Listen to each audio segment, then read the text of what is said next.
That's my good news.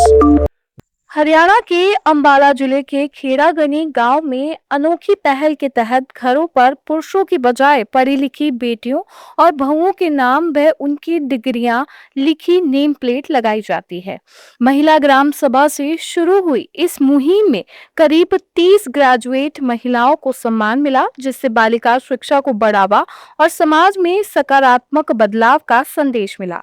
खेड़ागनी से घरों की पहचान सिर्फ पुरुष मुखिया के नाम से नहीं बल्कि पढ़ी लिखी बेटियों और बहुओं कराने वाले खेड़ागनी गांव की ये पहल किसी औपचारिक आदेश का परिणाम नहीं है। ये एक संवेदनशील सोच का परिणाम है। जैसे ही सूरज की पहली किरण गांव की गलियों में उतरती है, घरों के दरवाजों पर लगी स्टील की नेम प्लेट चमक उठती है। इन पर किसी खानदान का नाम नहीं बल्कि बेटियों की मेहनत और पढ़ाई की पहचान दर्ज है। MA, MBA, MSc, BEd, BCom. हर प्लेट मानो कह रही हो कि ये गांव अपनी बेटियों पर गर्व करता है।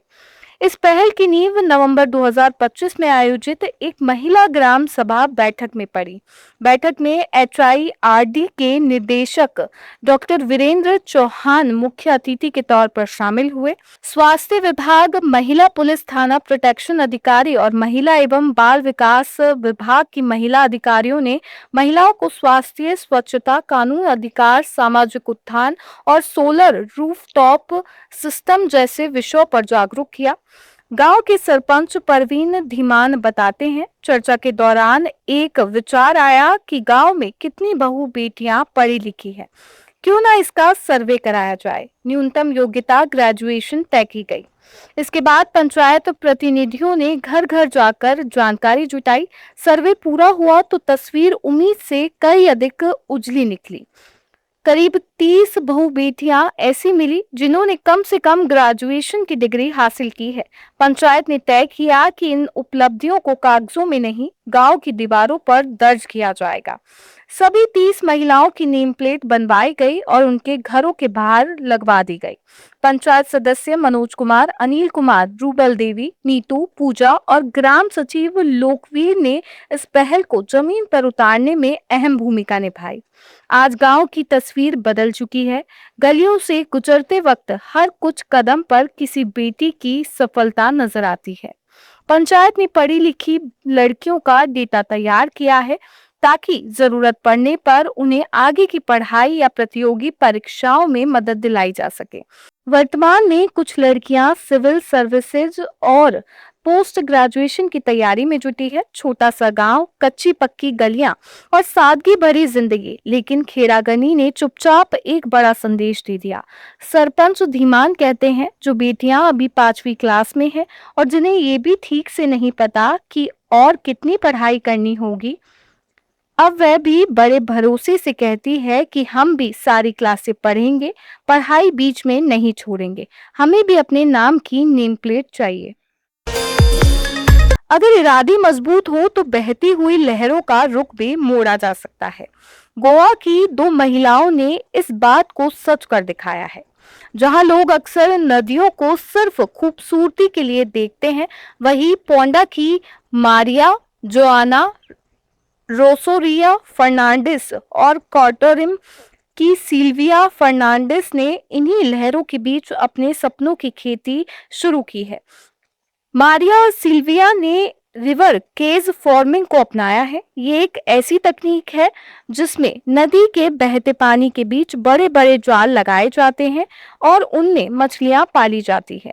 ये सब संभव हुआ केंद्र सरकार की प्रधानमंत्री मत्स्य संपदा योजना की वजह से।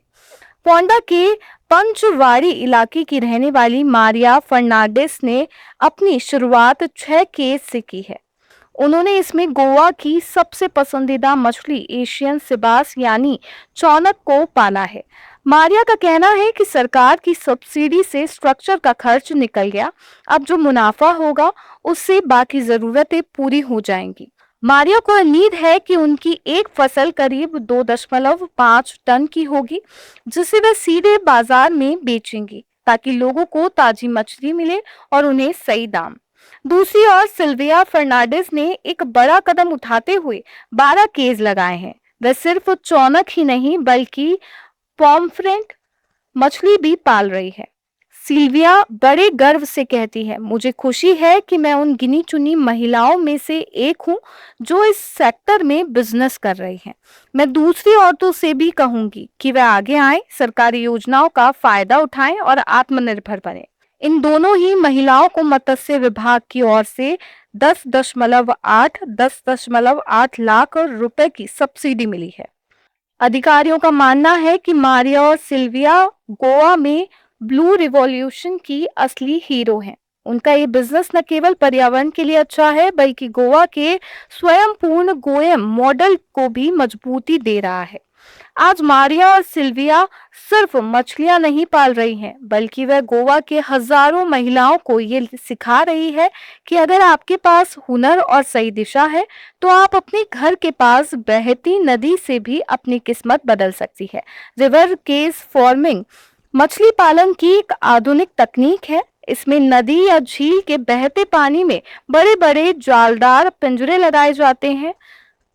इन पिंजरों के अंदर मछलियां पाली जाती है, जबकि बाहर नदी का प्राकृतिक पानी लगातार बहता रहता है। इससे मछलियों को साफ पानी, बेहतर ऑक्सीजन और वातावरण मिलता है। इस तकनीक से कम जगह में ज्यादा उत्पादन होता है। रेव पार्टी को हमेशा से ही शराब और क्लब कल्चर के साथ जोड़कर देखा जाता रहा है, लेकिन अब ये हेल्दी लाइफस्टाइल का हिस्सा बन गई हैं। नोएडा से लेकर चेन्नई तक ये बदलाव देखने को मिल रहा है। भोर की हल्की रोशनी जब आसमान पर दूधिया रंग खोलती है, हवा में ठंडक घुलती है और शहर अभी पूरी तरह जागा भी नहीं होता, तभी कहीं कॉफी की खुशबू उठती है, कहीं म्यूजिक की बीट्स धड़कती है और लोग रनिंग शूज पहनकर डांस फ्लोर की तरफ बढ़ने लगते हैं।